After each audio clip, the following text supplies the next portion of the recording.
Hear the word of the Lord from Genesis, the 49th chapter, and then the 50th chapter. Let's see, okay. All these are the 12 tribes of Israel. This is what their father said to them as he blessed them, blessing each with the blessing suitable to him. Then he commanded them and said to them, I am to be gathered to my people. Bury me with my fathers in the cave that is in the field of Ephron the Hittite, in the cave that is in the field at Machpelah, to the east of Mamre, in the land of Canaan, which Abraham bought with the field from Ephron the Hittite to possess as a burying place. There they buried Abraham and Sarah his wife. There they buried Isaac and Rebekah his wife. And there I buried Leah. The field and the cave that is in it were bought from the Hittites. When Jacob finished commanding his sons, he drew up his feet into the bed and breathed his last and was gathered to his people. And from the 50th chapter. When Joseph's brothers saw that their father was dead, they said, It may be that Joseph will hate us and pay us back for all the evil that we did to him. So they sent a message to Joseph saying, Your father gave this command before he died. Say to Joseph, Please forgive the transgression of your brothers and their sin, because they did evil to you. And now, please forgive the transgression of the servants of the God of your father. Joseph wept when they spoke to him. His brothers also came and fell down before him and said, Behold, we are your servants. But Joseph said to them, Do not fear, for am I in the place of God? As for you, you meant evil against me, but God meant it for good, to bring it about that many people should be kept alive as they are today. So do not fear. I will provide for you and your little ones. May God bless the reading of His Word. Please be seated. I don't know if we can actually have chapel today because Dr. McNichol is not here. This doesn't seem like someone can do chapel without him here. It's good to have the last chapel of the semester, insofar as you can do a really poor job and people have all summer to forget about it. So, it's good. If you know anything about me, you know that one of the stories that really captures me is the story of a village in France called Le Chambon-sur-Lignon. It was a village of French Huguenots who had rescued Jewish children throughout the Second World War, placing themselves in very serious danger. The Huguenots had been persecuted for centuries by the Catholics in France, and so they had a long history of struggling in their faith that had built a certain character that would sustain them through that time.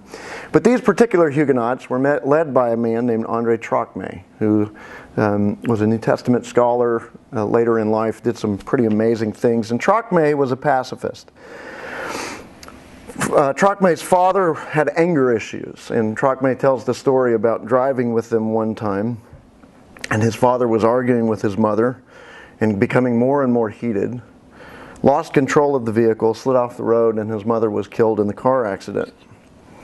His father was a broken man, and Trocmé became a committed pacifist at that point, and committed to the transformation of people through nonviolence. Now what's interesting is you have these random stories that ultimately are all drawn together in the story of resistance at this little village of Le Chambon. And it's a beautiful portrait of what God can do in unexpected ways, using the twists and turns in life that we never saw coming. I commend to you the book, Lest Innocent Blood Be Shed, for that story. Well, it's kind of what happens to us when we come here to this last part of Genesis.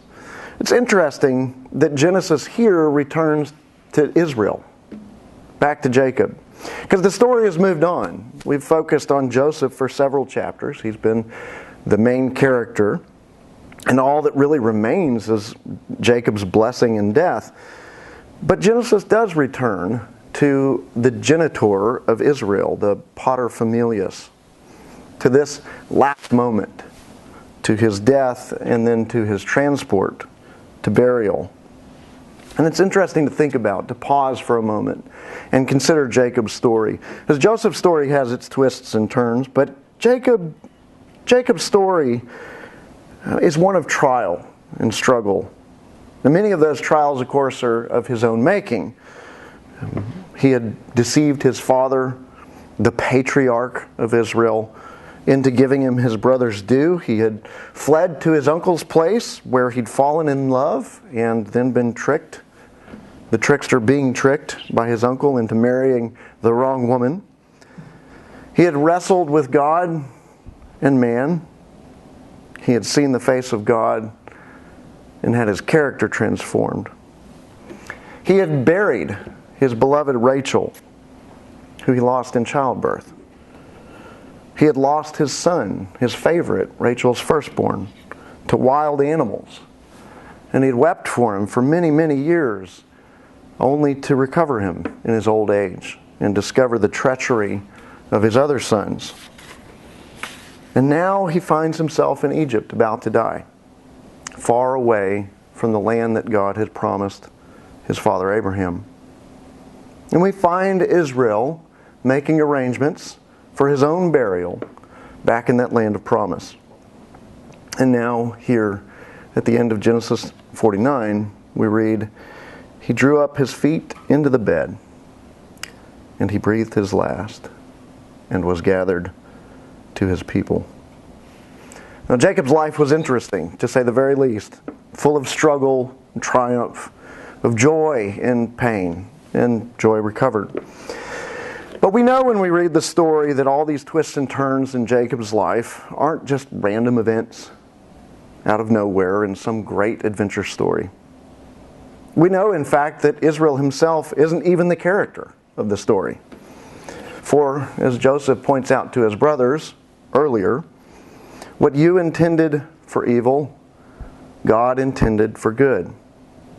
So why is this text here in Genesis 50 where he reaffirms that to his brothers? Why immediately after Jacob's death does the writer include this second affirmation that God intended good? I think that the writer wants his readers to understand that God is at work, that the story has twists and turns, and that the threads of this tapestry, though seemingly wild and untamed, are being gathered together into a beautiful whole. And it's important for readers of Scriptures to know this, because the next book doesn't begin very well. It starts with a deep, deep struggle. But here, at the end of the beginning, we are assured, as were the sons of Israel, that God is at work in the midst of history, and that his people need not fear. And the story continues on after this. So very many twists and turns. Joy and faithfulness, sin and apostasy, murder and adultery, loss and captivity, finally with crucifixion. But in that moment, we hear echoes of the end of the beginning. And Joseph's foretelling rings true. What we intended for evil, God intends for good. So what do we do with this? This is really going to come as a shock to you. I'm a bit of a pessimist. No, I mean, who am I kidding? I'm a stark raving, sky is falling into the world pessimist. And the truth is, it's not a bad time to be a stark raving, sky is falling into the world pessimist. The world's pretty crazy right now, on pretty much every front, and regardless of what side of the aisle you're on, everyone can see that the sky is falling. Maddie will testify that pretty much daily. Usually several times a day, I can be heard to say, "What a stupid time to be alive," coined by Dr. Peterson. And the truth is, it is a stupid time to be alive. But here's the thing. It's always been, and it always will be, a stupid time to be alive. There's always something to be scared about. There are always things in our own lives that seem out of control, things that take us places we never intended to go, and often very much against our wills. And it would be easy to despair. Perhaps the greatest temptation of our day is, in fact, despair. But it is just that, because despair is a grave sin.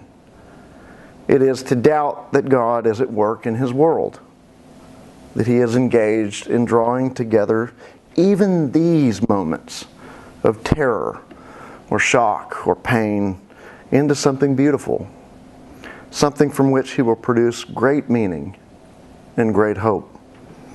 So, as we go through this week, living in this stupid time to be alive, let's remember the end of the beginning, when God finally brought together all the strands of Jacob's journey and created something beautiful.